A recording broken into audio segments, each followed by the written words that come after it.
آج لاہور کے اندر اوان چوک میں بڑے ہی پیارے ساتھی ہیں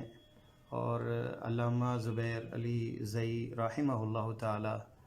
میری ان سے مدینہ میں ملاقات ہوئی تھی طالب علمی دور میں۔ ان کے ماشاءاللہ شاگرد رشید ہیں ندیم ظہیر بھائی اور محمد ارشد کمال بھائی، تو ماشاءاللہ یہ نام کے بھی کمال کرتے ہیں۔ ماشاءاللہ بہت بڑی دونوں کی لائبریری ہے اور دونوں ساتھی ماشاءاللہ وہی شیخ کا مشن لے کے آگے چل رہے ہیں، تالیف کے ساتھ اور تحقیق کے ساتھ جڑے ہوئے ہیں۔ بہت سی کتابیں بھی ماشاءاللہ لکھی ہیں جن کے بارے میں شیخ بھی آپ کو بتائیں گے، اور شیخ کا بھی آخری ایام میں کیا سلسلے تھے ان کے، اس سلسلے میں ہی ہم سے بات کریں گے۔ تو میں سب سے پہلے جو ہیں شیخ ندیم ظہیر بھائی جو ہیں ان سے گزارش کروں گا کہ چند وہ اپنا تعارف تھوڑا سا کرا دیں شیخ کے بارے میں، اور کیا وہ علمی کام کر رہے ہیں، ابھی کون سی کتابوں پہ وہ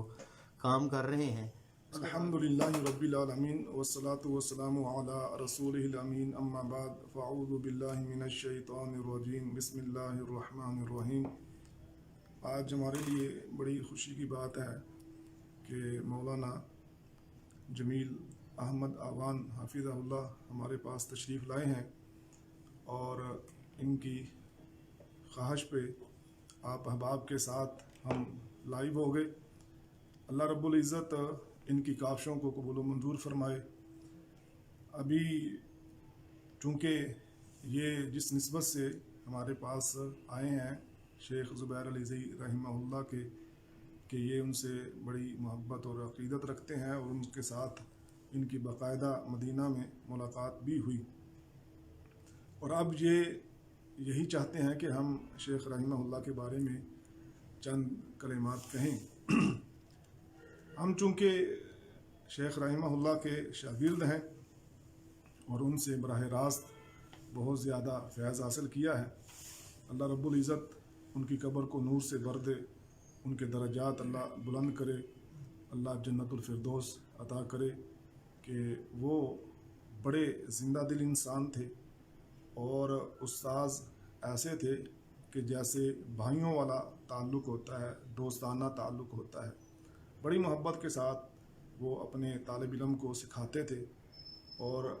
اسی کا نتیجہ ہے کہ آج اگر ہم چند باتیں کرنے کے قابل ہوئے ہیں یا کچھ الفاظ لکھنے کے قابل ہوئے ہیں، تو ہم یہ سمجھتے ہیں ہمارے شیخ رحمہ اللہ کی یہ بنیادی محنت ہے۔ تو شیخ کے پاس رہ کر جو ہم نے ان کو پایا، اور ان کو جو جس معاملے کے اوپر زیادہ تگودو کرتے ہوئے دیکھا، وہ یہ تھا کہ آپ ٹائم کی بڑی قدر کرنے والے تھے۔ وقت ہمیشہ اس کو یہ سمجھتے تھے کہ زندگی تھوڑی ہے، کام زیادہ ہے، اور یہی وجہ ہے کہ دن کا کوئی وقت ہوتا یا رات کا کوئی حصہ ہوتا، چند گھنٹوں کے علاوہ، یعنی دن کو بھی آدھا گھنٹہ یا 1 گھنٹہ قیلولہ کرتے تھے، رات کو بھی 3-4 گھنٹے سوتے تھے۔ اکثر 12 بجے کے بعد وہ جاگ جاتے، یعنی عشاء کے فوراً بعد سونا ان کی عادت تھی، اور 12 بجے کے بعد عام طور پہ وہ اٹھ جاتے۔ تہجد پڑھنے کے بعد وہ دوبارہ علمی کاموں میں مشغول ہو جاتے۔ کئی دفعہ ایسے ہوا کہ رات کو اگر ہم کام کر رہے ہوتے تو کہتے اب جا کے سو جائیں، صبح یہیں سے کام شروع کریں گے۔ فجر کی نماز کے بعد جب ہم ان کے پاس آتے تو وہ تقریباً سارا کام ہو چکا ہوتا تھا، اور ہم پوچھتے کہ ہم نے تو یہاں سے شروع کرنا تھا، تو کہتے میری رات کو آنکھ کھل گئی، اور پھر میں نے یعنی رات کے 3-4 گھنٹوں میں سارا مکمل کر لیا۔ اسی طرح ان کا جو مطالعہ کا شوق تھا وہ بھی بہت زیادہ تھا، کہ کتنی بڑی بڑی کتابیں ہیں وہ انہوں نے ایک بار نہیں کئی بار اپنی نظر سے گزاری ہیں۔ سیر اعلام النبلاء امام ذہبی رحمہ اللہ کی بڑی معروف کتاب ہے، اور ہمارے پاس جو نسخہ ہے اس کا وہ 25 جلدیں ہیں، کچھ آخری جلدیں اس کی فہارس پر مشتمل ہیں، لیکن یہ ساری انہوں نے 2 بار بالاستیاب پڑھی ہے، اور کتنی بڑی بڑی کتابیں ہیں ان کی تلخیص کی ہے۔ جو نسخہ ہے، نسخہ حمیدی، مسند حمیدی کا، یہ اپنے شیخ کی لائبریری میں گئے، شیخ بدیع الدین شاہ راشدی رحمہ اللہ، تو اپنے ہاتھ سے، اپنے قلم سے انہوں نے پورا نسخہ لکھا۔ اسی طرح عذاب قبر جو کتاب ہے امام بہقی رحمہ اللہ کی، وہ بھی اپنے ہاتھ سے انہوں نے لکھی۔ تو یہ الکامل ابن عدی کی تلخیص لکھی، اور اس طرح کئی کتابوں کے اوپر ان کا کام ہے۔ اور وہ بعض اوقات ساری کتاب ایک جگہ پر گئے تو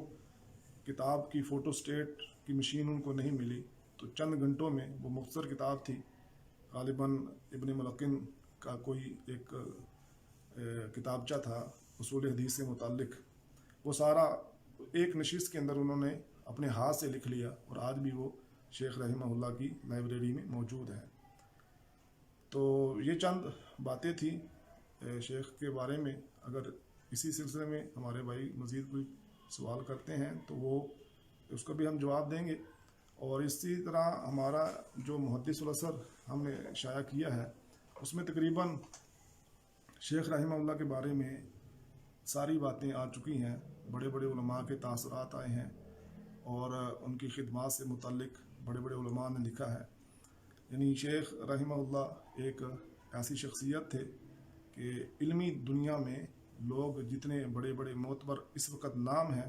وہ بھی ان کے قدردان تھے۔ اللہ ہم سب کو ایسے ہی علماء کے نقش قدم پر چلنے کی توفیق دے، اور اللہ ہم سے بھی ہمارے جو اسلاف ہیں ان کے مطابق جس طرح انہوں نے کام کیا، اس طرح اللہ ہمیں بھی کام کرنے کی توفیق دے۔ بسم اللہ الرحمن الرحیم، نحمدہ ونصلی علی رسولہ الکریم، اما بعد۔ استاد محترم مولانا جمیل علوی حافظہ اللہ، آج وہ ہمارے پاس لاہور میں تشریف لائے اور ہمیں خدمت کا موقع انہوں نے عنایت فرمایا، یہ ہمارے لیے بڑی سعادت کی بات ہے۔ استاد محترم نے جس طرح بتایا کہ میں جامعہ دارالعلوم المحمدیہ لوکو ورکشاپ میں میرا آخری سال تھا، تو اس وقت استاد محترم تشریف لائے تھے مدینہ منورہ سے تعلیم سے فراغت حاصل کرنے کے بعد۔ استاد جی کا وہ پہلا سال تھا، ہمارا وہ آخری سال تھا، تو اس طرح وہ ایک تعلق بنا۔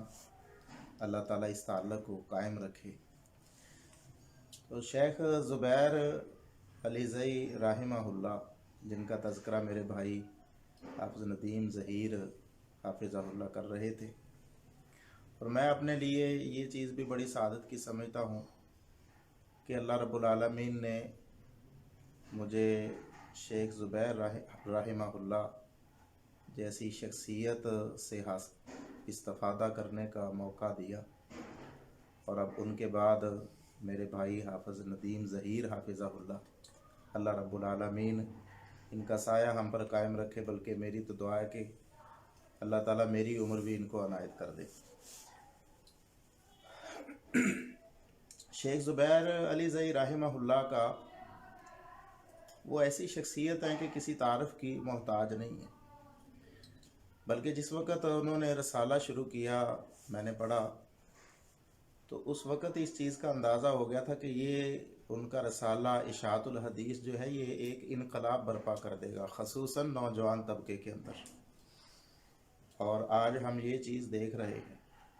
آج منبر و محراب کے اوپر اگر کوئی شخص کمزور روایت کوئی بیان کرتا ہے تو اس کی گرفت ہوتی ہے، اس سے پوچھ ہوتی ہے کہ آپ نے یہ چیز بیان کی ہے، اس کا کوئی حوالہ، یہ تو فلاں ہے، یہ تو ضعیف ہے، اس کے اندر تو فلاں راوی ہے، کمزور ہے، یہ تو موضوع روایت آپ بیان کر رہے ہیں۔ تو اب وہ واعظین بھی اکثر ہم نے دیکھے ہیں جو پہلے بغیر مطالعہ کے اور موضوع من گھڑت روایتیں بیان کرتے تھے، اب مطالعہ کر کے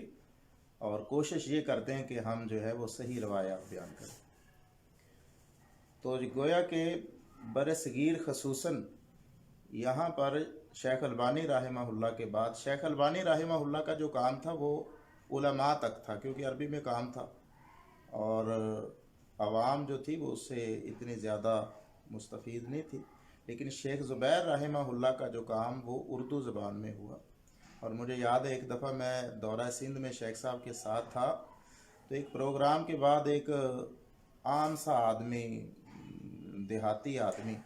جو پڑھا لکھا نہیں تھا زیادہ، تو وہ بڑی دور سے بھاگتا ہوا شیخ صاحب کے پاس آیا، یعنی ہم کافی آگے آگے تھے اور وہ پیچھے سے آ رہا تھا، اور آ کے کہنے لگا کہ میں شیخ آپ کا رسالہ پڑھتا ہوں اور مجھے جو ہے نا وہ بڑی اس سے معلومات ملتی ہیں، بس آپ ذرا تھوڑا سا آسان لفظ لکھ دیا کریں، یہ سکہ اور اس طرح کے سخت الفاظ یہ مجھے سمجھ نہیں آتے۔ تو وہ بات جو ہے نا وہ ہنسنے لگے کہ اب سکہ کا کیا اردو میں ترجمہ کیا جائے۔ پھر اس کی رہنمائی کی شیخ نے کہ آپ جو ہے اپنے مقامی امام صاحب سے رہنمائی لے لیا کریں، لفظ پوچھ لیا کریں، اور اس کو سمجھایا وہاں پہ، بلکہ شاید یاد ہے مجھے کہ اسے شاید فون بھی دیا کہ آپ رابطہ کر کے جس چیز کی نہ سمجھ آئے آپ کو تو آپ پوچھ سکتے ہیں۔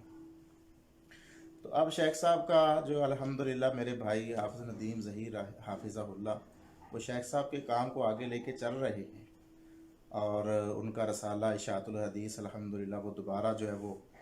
شائع ہونا شروع ہو چکا ہے، اور اللہ تعالیٰ اسے جاری ساری رکھے، اور بھی الحمدللہ شیخ صاحب کے فتاوے پہ بھی مزید کام ہو رہا ہے، اور بھی ان کی کتابوں پر کام ہو رہا ہے، اللہ تعالیٰ کرے جلد از جلد وہ منظر عام پر آئے۔ اور اسی طرح جہاں تک میرا تعلق ہے تو میں پہلے صحیح سیرت خلفائے راشدین کتاب لکھی ہے، اس سے پہلے مسند الشہاب علامہ قضائی رحمہ اللہ کی کتاب جو ہے اس کا ترجمہ، تخریج اور تحقیق کی ہے۔ میرا منہج وہی ہے جو شیخ زبیر رحمہ اللہ کا تھا، اور اب میں کنز العمال جو بہت بڑی کتاب ہے، تقریباً کوئی 48,000 احادیث ہیں اس کے اندر، اس کا پہلے ایک ادارے نے اردو زبان میں ترجمہ کیا ہوا ہے، لیکن اب میں اس کی تحقیق، تخریج اور ترجمہ کر رہا ہوں۔ اللہ تعالیٰ کرے کہ وہ کام پایا تکمیل تک پہنچے۔ اسی طرح نور الحدیث رسالہ 2 ماہی شائع کرتے ہیں، اور وہی منہج ہے ہمارا بھی جو اشاعت الحدیث کا ہے۔ بس یہ اپنی طرف سے محنتیں کر رہے ہیں، اللہ رب العالمین کی ذات سے دعا ہے کہ اللہ تعالیٰ قبول کرے۔ وآخر دعوانا الحمدللہ رب العالمین۔